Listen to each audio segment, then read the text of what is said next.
அனைவருக்கும் வணக்கம். எல்லாரும் எப்படி இருக்கீங்க? ரொம்ப நல்லா இருப்பீங்கன்னு நம்புறேன். நானும் ரொம்ப நல்லா இருக்கேன். இன்னைக்கு நம்மளுடைய பதிவு சனிக்கிழமையுடைய பதிவு தான். சனிக்கிழமை காலையில நான் பண்ணியிருந்த பிரம்ம முகூர்த்த பூஜையை பற்றின ஒரு பதிவை தான் உங்கள்கிட்ட பகிர்ந்திருக்கேன். கண்டிப்பா இந்த பதிவும் உங்க எல்லாருக்கும் பிடிக்கும்னு நம்புறேன். நெறைய ஃப்ரெண்ட்ஸ் வந்து எனக்கு நெறைய சப்போர்ட் பண்ணியிருந்தீங்க. அந்த தை, வெள்ளி பூஜையிலயும் சரி, அதேபோல தை, வெள்ளிக்கு முன்னாடி நாள் நான் செய்திருந்த வேலைகள பத்தின ஒரு பதிவு குடுத்திருந்தேன். அதுலேயும் வந்து நிறைய சிஸ்டர்ஸ் வந்து எனக்கு நிறைய சப்போர்ட் பண்ணி பேசியிருந்தீங்க. ரொம்ப நன்றி. உங்கள் எல்லாருடைய அன்புக்கும் என்னுடைய முதல் வணக்கத்தை தெரிவிச்சுக்கிறேன். இது போல் எல்லா வீடியோஸ்க்கும் நீங்கள் உங்களுடைய ஆதரவை தரணும்னு கேட்டுக்கிறேன். இன்றைக்கி நம்ம சனிக்கிழமை அன்னைக்கு பண்ணியிருந்த பிரம்ம முகூர்த்த பூஜையையும் அதுக்கு அடுத்ததாக பார்த்தீங்கன்னா துளசி மாடத்துக்கிட்ட லக்ஷ்மி தாயாருக்கு பண்ணின பூஜையோ பற்றின பதிவும் தான் இருக்குது. ஆனால் இது வந்து முதல்ல வந்து நான் பிரம்ம முகூர்த்த பூஜையை மட்டும்தான் கொடுத்துருக்கேன். அடுத்த பதிவில் லக்ஷ்மி தாயாருக்கு நான் பண்ணியிருந்த பூஜைகளை பற்றினதை கொடுக்குறேன். வாங்க இப்போ இந்த பதிவுக்குள்ளே போகலாம். இது பார்த்திங்கன்னா காலையில் ஒரு 5 மணிக்கு தான் நான் இன்றைக்கி எழுந்திரிச்சேன். ஏன்னா பிள்ளைகளுக்கு லீவு அப்படின்றதுனால கொஞ்சம் பொறுமையாகவே செய்யலாம் அப்படின்னு சொல்லிட்டு 5 மணிக்கு தான் எழுந்து செஞ்சுருந்தேன். அதனால் நான் தீபம் ஏற்றுறதுக்கு பார்த்திங்கன்னா மணி ஒரு 6:30 மணி ஆயிடுச்சு. எப்பவும் போல் வெள்ளிக்கிழமை பார்த்திங்கன்னா நம்ம பூஜை எல்லாம் பண்ணியிருந்தோம் இல்லைங்களா, தை வெள்ளி பூஜையில் அந்த அட்சதை பூ எல்லாத்தையும் எடுத்துட்டு நல்லா நிலைவாசலில் ஒரு சுத்தமான துணியை வச்சு தொடச்சி விட்டுட்டேன். அதே மஞ்சள் குங்குமத்தோடு தான் பூஜை பண்ணியிருந்தேன். அதுக்கப்புறமா வந்து கீழே இருந்த பாவை விளக்கு அதெல்லாம் மட்டும் எடுத்துட்டு நம்ம நிலைவாசல் கிட்ட நல்லா சுத்தமாக தொடச்சிட்டேன். இந்த பழைய பூ எல்லாத்தையும் வந்து உருளியிலேருந்து எடுத்து போட்டுட்டு அதுக்கப்புறமா புது பூ வச்சு உருளியையும் அலங்காரம் பண்ணிக்கிட்டேன். அதே போல் இந்த பாவை விளக்கை பற்றி ஒரு சிஸ்டர் கேட்டிருந்தாங்க. இந்த பாவை விளக்கு எங்கே வாங்கியிருந்தீங்க அப்படின்னு சொல்லிட்டு. இந்த பாவை விளக்கு பார்த்திங்கன்னா நான் முன்னாடி பதிவில் கூட சொல்லியிருப்பேன். இது வந்து இங்கே ரோட்டோர கடைகளில் தான் வந்து விற்றுட்ருந்தாங்க. அந்த கடை பார்த்திங்கன்னா ஹோல்சேல் கடை தான், அது தீபமெல்லாம் விற்கக்கூடிய கடை. அந்த கடையில் தான் நான் பாவை விளக்கு வாங்கியிருந்தேன். ரொம்ப அழகாக இருந்தது. நம்ம நிலைவாசல் கிட்டே வச்சு ஏற்றுறதுக்கு ரொம்ப நல்லாயிருக்கும் அப்படின்னு சொல்லிட்டு இந்த தீபத்தை வாங்கியிருந்தேன். அதுக்கப்புறமா இன்னொரு சிஸ்டர் வந்து எனக்கு மாக்கோலம் போட்டிருந்தீங்க. இது பச்சரிசி மாவா இல்லாட்டி வந்து அந்த கோலை கட்டி இருக்கும் இல்லைங்களா, அந்த கட்டியை கரைச்சி கோலம் போடுறீங்களா, அந்த மாதிரி கட்டியை கரைச்சி கோலம் போடுறதா இருந்தால் அது செய்யாதீங்க அப்படின்னு சொல்லியிருந்தாங்க. உங்களுடைய அன்புக்கும் அக்கறைக்கும் ரொம்ப நன்றி சிஸ்டர். கண்டிப்பாக நான் வந்து கோலக்கட்டியை யூஸ் பண்ணலை. என்னுடைய முன்னாடி இருக்கக்கூடிய பதிவுகளெல்லாம் பார்த்தீங்கன்னா கூட நான் அரிசி மாவை அதாவது ஊற வச்சு அரைச்சி அதை வெயிலில் காய வச்சு ஒரு பாட்டிலில் அடைச்சி வச்சு தான் யூஸ் பண்ணிகிட்ருக்கேன். தினந்தோறும் வந்து மாக்கோலம் போட முடியறதில்ல. இப்போது வந்து இந்த அரிசி மாவுலேயே கோல மாவுலேயே பார்த்திங்கன்னா பச்சரிசி மாவை கலந்து தான் வச்சுருக்கேன். இந்த மாதிரியும் போட்டுப்பேன். வெள்ளிக்கிழமை அதே போல் விசேஷ நாட்கள் அப்படின்னு வரும்போது வந்து கண்டிப்பாக மாக்கோலத்தில் தான் கோலம் போட்டுப்பேன். அதனால் நான் வந்து ஸ்டாக்காக தான் வச்சுருக்கேன். அதை கோலக்கட்டி நான் யூஸ் பண்ணுறது இல்லை. உங்களுடைய அக்கறைக்கு ரொம்ப நன்றி. இது போல் முகம் தெரியாத ஒரு நபர் வந்து நம்மளுடைய விஷயங்களில் வந்து அக்கறை செலுத்துறது அப்படின்றது வந்து கண்டிப்பாக இந்த யூடியூப்பில் வந்து அது ஒரு மிகப்பெரிய என்ன சொல்கிறது, நல்ல விஷயம்னு சொல்லுவேன். நமக்கு அவங்கள நான் இது வரைக்கும் பார்த்ததே கிடையாது. ஆனால் என்னுடைய குடும்ப நலன் அக்கறையில் அவங்க அக்கறை எடுத்துக்கிறது அப்படின்றது வந்து எனக்கு உண்மையிலேயே ரொம்ப பிடிச்சது. இது போல் நிறைய சிஸ்டர்ஸோடைய அன்பு, அவங்களுடைய கமெண்ட்ஸ் எல்லாம் படிக்கும்போது எனக்கு அவ்வளோ ஒரு சந்தோஷமாக இருந்தது. ரொம்ப அழகாக பண்ணியிருந்தீங்க. உங்கள் நிலைவாசல் பார்க்கும்போது அவ்வளோ அந்த தீப ஒளியில் பார்க்கும்போது அவ்வளோ அழகாக இருந்தது, லக்ஷ்மி கடாட்சமாக இருந்ததுன்னு சொல்லிட்டு நிறைய சிஸ்டர்ஸ் நிறைய மெசேஜ் கொடுத்துருந்தீங்க. உங்கள் எல்லாருடைய கமெண்ட்ஸும் தான் எனக்கு வந்து ஒரு ஊக்கமாக இருக்குது. அடுத்து நான் வந்து பதிவுகளை கொடுக்கணும் அப்படின்னு சொல்லிட்டு எனக்கு ஒரு மோட்டிவேஷனாக இருக்குது. உங்கள் எல்லாருடைய கமெண்ட்ஸ்க்கும் ரொம்ப ரொம்ப நன்றி. அதே போல் ஒரு சிலரை பார்த்து நம்ம ஒரு சில விஷயம் செய்கிறோம் அப்படின்னா கண்டிப்பாக அது நல்ல விஷயமா இருந்தால் செய்கிறதுல எந்த தவறும் இல்லை அப்படின்னு தான் நான் சொல்லுவேன். அதனால் வந்து எல்லாருமே காட்டுற மாதிரியான பதிவுகளாக இருக்குது அப்படின்னு சொல்லிட்டு ஒரு சிலர் நினைக்கலாம். அவங்களுக்காகவும் நான் இந்த விஷயத்தை சொல்லிக்கிறேன். இப்போ ஒருத்தர் வந்து நமக்கு ஒரு நல்ல விஷயம் சொல்கிறாங்க. இப்போ பிரம்ம முகூர்த்த நேரத்தில் தீபம் ஏற்றணும் அப்படின்னு சொல்கிறாங்கன்னா நம்ம எல்லாருமே அதை கடைப்பிடிக்கணும் அப்படின்னு சொல்லி நினைப்போம்.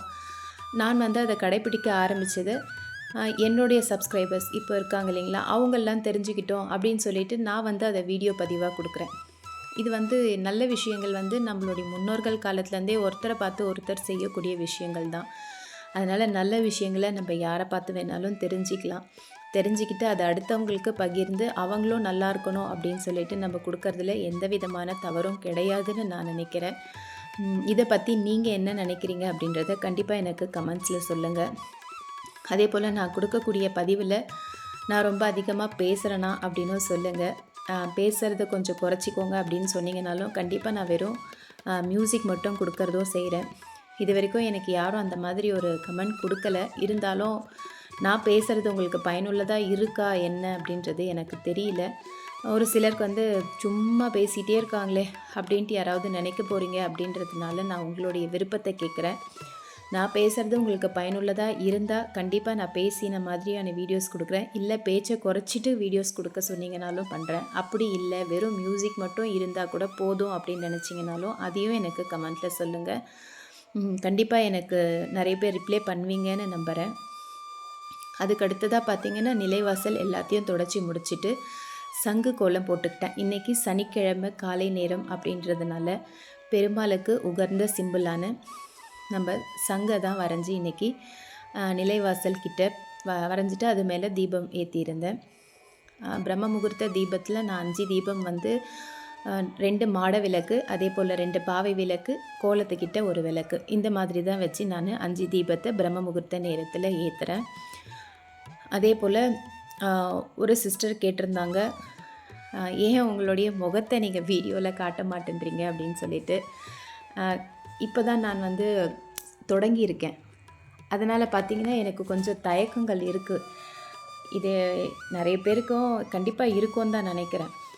எல்லாராலையும் வந்து டக்குன்னு எடுத்த உடனே முகத்தை காமிச்சு வீடியோ போடணும் அப்படின்ற ஒரு தைரியம் வருமானது எனக்கு தெரியல. எனக்கு கண்டிப்பாக இல்லை.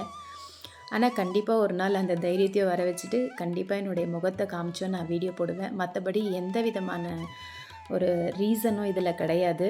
நமக்குள்ளே ஒரு தயக்கம் இருக்கும் இல்லைங்களா, எடுத்ததும் நம்ம முகத்தை காமிக்கும் போது எல்லோரும் அக்செப்ட் பண்ணிக்குவாங்களா அப்படின்றது. அதே போல் முகத்தை காமிக்க அந்த தயக்கத்தினால மட்டும்தான் நான் முகத்தை காமிக்கலை. கண்டிப்பாக வந்து எனக்குள்ளே அந்த தைரியத்தை வர வச்சுட்டு ஒரு நாள் கண்டிப்பாக என்னுடைய முகத்தை காமிச்சு வீடியோஸ் போடுவேன். அதுக்கடுத்து பார்த்திங்கன்னா நம்மளுடைய வெள்ளிக்கிழமை வச்சுருந்த உருளியில் இருந்த பழைய பூக்கள் எல்லாத்தையுமே வந்து எடுத்து போட்டுட்டு புது பூவை வச்சு உருளி அலங்காரமும் பண்ணியாச்சு. அதுக்கப்புறமா நிலைவாசலுக்கு எல்லாருக்கும் பூவை வச்சுட்டு நம்மளுடைய பூஜை வேலைகளை நான் தொடங்கிக்கிட்டேன்.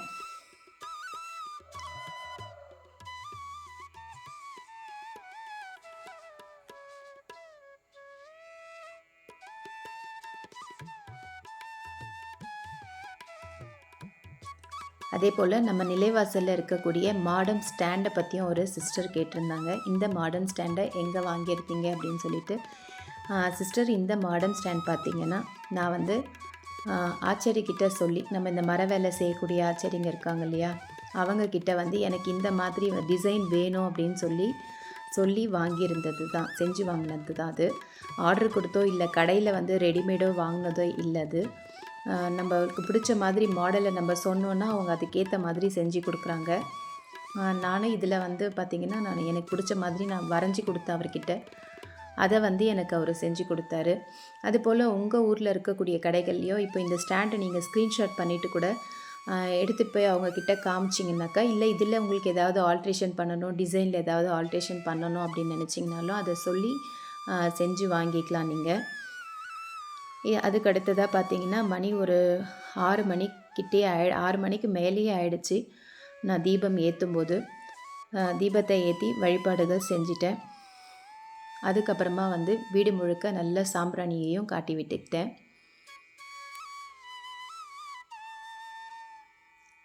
அன்னைக்கு அதிகாலையில் பார்த்திங்கன்னா நிலைவாசல் வந்து அவ்வளோ ஒரு அழகாகவும் லக்ஷ்மி கடாட்சமாகவும் அந்த தீப ஒளியில் பார்க்குறதுக்கு மனசுக்கு அவ்வளோ ஒரு பாசிட்டிவிட்டியோடு என்னுடைய காலை பொழுது ஸ்டார்ட் ஆச்சு. எப்படி நிலைவாசல்லேருந்து எல்லா இடத்துலையும் பார்த்திங்கன்னா சாம்பிராணியை நல்லா காட்டி விட்டுக்கிட்டேன்.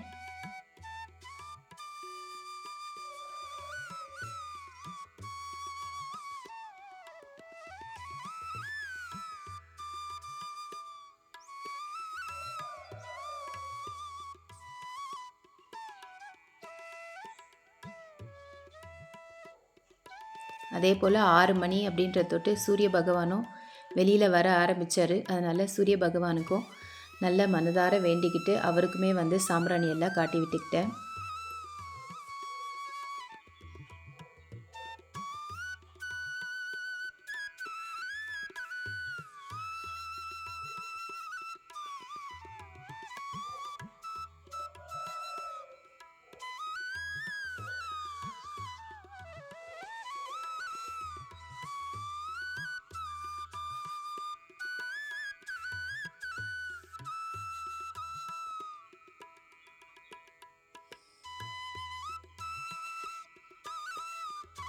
நிலைவாசல் பூஜையை முடிச்சாச்சு.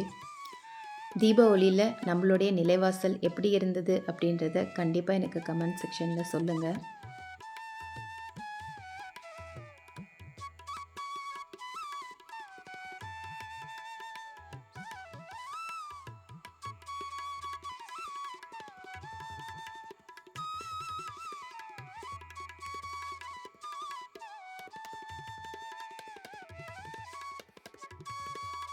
மங்களகரமாக நம்மளுடைய நிலைவாசலை பார்க்குறதுக்கு வந்து அவ்வளோ ஒரு பாசிட்டிவான எனர்ஜியோடு இருந்தது.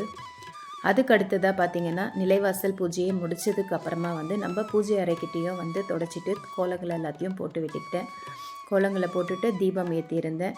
நான் இதில் பண்ணியிருந்த பூஜைகளை முழுசாக நான் காமிக்கல. ஏன்னா வீடியோ பார்த்திங்கன்னா ரொம்ப லாங்காக போகுது. அந்த மாதிரி லாங்காக போகும்போது உங்களுக்குமே பார்க்குறதுக்கு போர் அடிக்குமோ அப்படின்னு சொல்லிட்டு நான் என்ன பண்ணியிருந்தேன்னா கோலம் போட்டுட்டு தீபங்கள்லாம் ஏற்றி வழிபாடு செஞ்சு முடிச்சதுக்கப்புறமா தான் அந்த பதிவை உங்களோட ஷேர் பண்ணியிருந்தேன். இது வீடியோ லாங்காக போகுது அப்படின்ற ஒரு காரணத்துக்காக மட்டும்தான் அப்படி பண்ணியிருந்தேன். சனிக்கிழமை பார்த்திங்கன்னா ஒரு 7 மணிக்கு எல்லாமே நிலைவாசல்லையோ சரி நம்மளுடைய பூஜை அறையிலையோ சரி தீபம் ஏற்றி வழிபாடுகளில் முடிச்சிட்டேன்.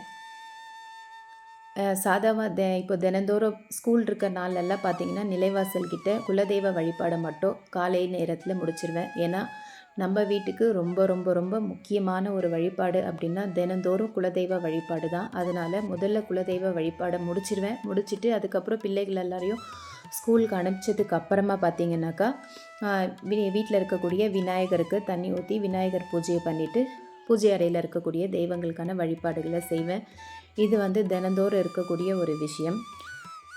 முதல் வழிபாடுன்றது வந்து நம்மளுடைய குலதெய்வத்துக்காக அப்படின்றதுட்டு காலை நேரத்துலேயே வந்து அவங்களுடைய வழிபாடையும் முடிச்சிடுவேன். இப்போ பார்த்திங்கன்னா நான் பூஜை அறையிலையும் வந்து தீபங்கள்லாம் ஏற்றி வழிபாடுகளை முடிச்சிட்டேன்.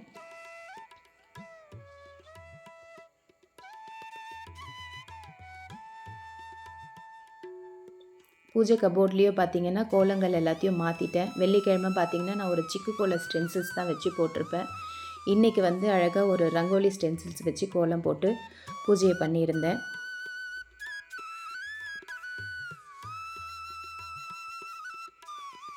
சனிக்கிழமை காலை பொழுது ரொம்ப மனநிறைவாக போனது. கண்டிப்பாக உங்கள் எல்லாருக்கும் இந்த பதிவும் பிடிக்கும்னு நம்புகிறேன். இந்த பதிவில் ஏதாவது குறைகளோ தவறுகளோ ஏதாவது இருந்தால் கண்டிப்பாக எனக்கு கமெண்ட்டில் சொல்லுங்கள். கண்டிப்பாக இந்த வீடியோ பதிவும் உங்கள் எல்லாருக்கும் பிடிக்கும்னு நம்புகிறேன். இந்த பதிவு உங்களுக்கு பிடிச்சிருந்துன்னா உங்கள் ஃப்ரெண்ட்ஸ் அண்ட் ஃபேமிலியோடு ஷேர் பண்ணுங்கள், லைக் பண்ணுங்கள், சப்ஸ்கிரைப் பண்ணுங்கள். பக்கத்தில் இருக்கக்கூடிய பெல் பட்டனையும் ப்ரெஸ் பண்ணி வச்சுக்கோங்க. அப்போ தான் நான் போடக்கூடிய அடுத்த வீடியோவுடைய நோட்டிஃபிகேஷன் உங்களுக்கு வரும். தேங்க்ஸ் ஃபார் வாட்சிங். வாழ்க வளமுடன்.